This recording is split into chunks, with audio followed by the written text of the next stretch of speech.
यहाँ पर आज शारदा मैडम की तरफ से जो जानकारी दी गई है, गट क्या होता है और बचत गट क्या होता है, इसमें बहुत सारी जानकारियां मुझे भी पहली बार पता चला है। मुझे मालूम है कि अगर सही तरीके से अगर काम किया जाए तो बहुत सारे जरूरतमंद लोगों को इसका फायदा हो सकता है, लेकिन हकीकत ये भी है कि बचत गट के नाम के ऊपर बहुत सारे गलत काम भी होते हैं। कई शिकायतें हमारे पास भी आती है। इसीलिए अगर ये अच्छे लोग इसकी अगर जिम्मेदारी उठाते हैं तो यकीनन इसका फायदा बहुत सारे लोगों को हो सकता है। देखिए, पिछले 6 सालों से हम अपने तौर के ऊपर, यह अलग बात है कि सियासत की जगह के ऊपर हम सियासत करते हैं, लेकिन सियासत राजनीति हम सिर्फ इलेक्शन के वक्त में करते हैं और बाकी का वक्त हम समाज सेवा के लिए इस्तेमाल करते हैं, हम समाज के कार्यों के लिए अपना वक्त इस्तेमाल करते हैं। मैं खुद अपने दिल्ली गेट के ऑफिस के ऊपर पिछले 6 सालों से लगातार वहां पर एक सिलाई सेंटर में चलाता हूं महिला को अपने पैरों पर खड़े रहने के लिए। जब पहला बैच मैंने लिया था तो वहां पर हमें 50 लड़कियों को उस बैच के अंदर लेना था, लेकिन मुझे हैरानी और ताज्जुब इस बात की हुई थी कि वो 50 सीट के लिए 400 बच्चियों का रजिस्ट्रेशन हमारे पास हुआ था। और उस दिन ये एहसास हुआ था कि कितनी जरूरतमंद बच्चियां हैं जो एक छोटा सा कोर्स हासिल करने के लिए 400 लोगों का रजिस्ट्रेशन हुआ था। उस वक्त दिक्कत यह हुई थी कि हम किसको ले और किसको ना ले। हमने पहले से लेके आज तक मैंने कभी भी किसी का भी रिकमेंडेशन मैं नहीं लेता हूं, मैं खुद अपना भी रिकमेंडेशन नहीं लेता हूं। जो बच्ची का रजिस्ट्रेशन आता है, चाहे वो किसी भी जात, धर्म और मजहब की क्यों ना हो, हम सब बच्चियों को बुलाते हैं और उन्हीं बच्चियों के हाथ से कुछ चिट्ठियां निकाली जाती है और 50 बच्चियों को उसके अंदर दाखिला दिया जाता है। 3 महीने का हम कोर्स चलाते हैं। 3 महीने के बाद उन बच्चियों को अगर हम सिर्फ एक कागज का टुकड़ा दे दे, एक सर्टिफिकेट के तौर के ऊपर कि इन्हें सिलाई आती है, सिलाई का काम ये कर सकती है, तो मैंने ऐसी बहुत जरूरतमंद बच्चियों को देखा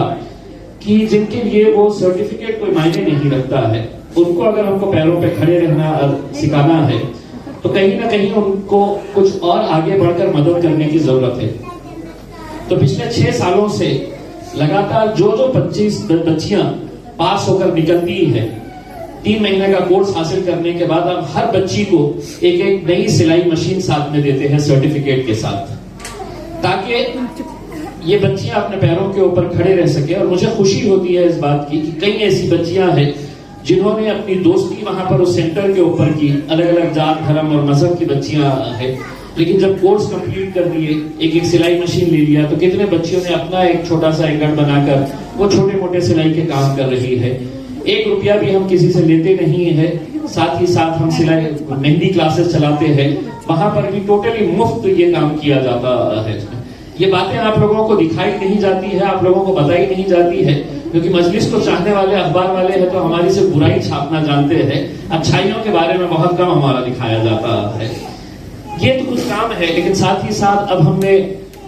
पुलिस भर्ती के लिए अब 2-1 महीने के अंदर आप देखेंगे कि महाराष्ट्र के अंदर हजारों की तादाद के अंदर पुलिस की भर्ती की जाने वाली है, नौकरियां लगने वाली है। उसके लिए जब हमने रजिस्ट्रेशन शुरू किया कि हम बच्चों को ट्रेनिंग देंगे, हम लड़कों को लड़कियों को ट्रेनिंग देंगे, वरना एक लड़के को एक लड़की को अगर ट्रेनिंग लेने के लिए जाना पड़ता है तो हजारों रुपये उन्हें फीस देना पड़ता है किसी भी सेंटर के ऊपर, चाहे वो फिजिकल एजुकेशन का मामला हो, ट्रेनिंग हो या रिटर्न का हो। हमने मुफ्त इसका इंतजाम किए हैं। हमने सोचा कि हम एक 200 अच्छे लड़कों को आइडेंटिफाई करेंगे, उनका सिलेक्शन करेंगे और वो सिलेक्शन करने के बाद वो 200 बच्चों को हम लोग पूरी तरह से ट्रेनिंग करेंगे कि ताकि वो पुलिस की नौकरी के अंदर भर्ती हो जाए। फिर हमको सुझाव आया कि सिर्फ लड़कों का क्यों, पुलिस के अंदर तो लड़कियां भी होती है, तो हमने सोचा कि चलिए लड़कियों के लिए भी हम करते हैं। तो मुझे खुशी है कि हमने पहले जो सोचा था कि हम 200 बच्चों को ट्रेनिंग देंगे, जब हमने रजिस्ट्रेशन शुरू किया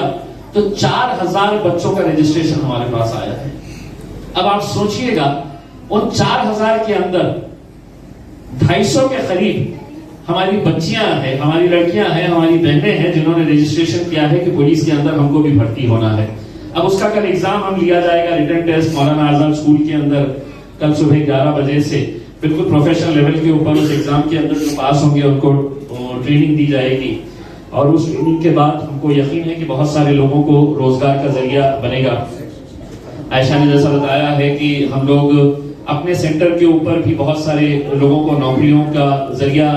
हम बनाते हैं। वहां पर बहुत सारे कंपनीज के HR के लोगों को बुलाते हैं और वहां पर जो जरूरतमंद बच्चे होते हैं, लड़कियां होती है,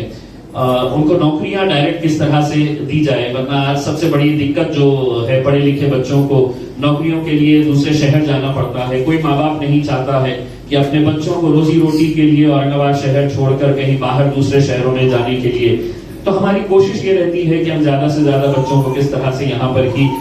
नौकरियां फराहम करें और हमें खुशी है कि बहुत सारे बच्चे इसके अंदर, लड़के और लड़कियों ने इसमें नौकरी हासिल की है और अच्छा काम कर रहे हैं।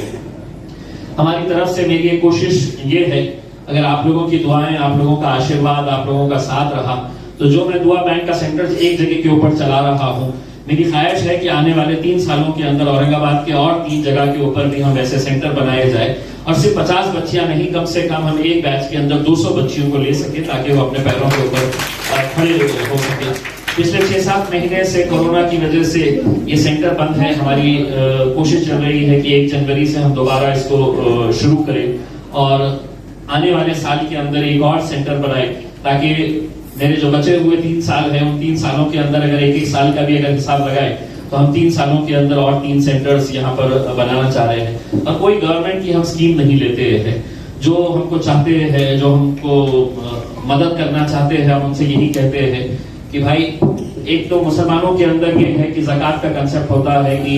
हम ज़कात का पैसा निकालते हैं, तो हम लोगों से ये कहते हैं कि अगर ये काम के लिए अगर इस्तेमाल करते हैं कि जहां पर एक घर के अंदर रोजी रोटी का जरिया बन रहा है, आपकी एक मशीन के जरिए उस बच्ची को अगर सिखा रहे हैं तो जिंदगी भर उसके ऊपर कमाई करती है और जिंदगी भर उसका फायदा होता है।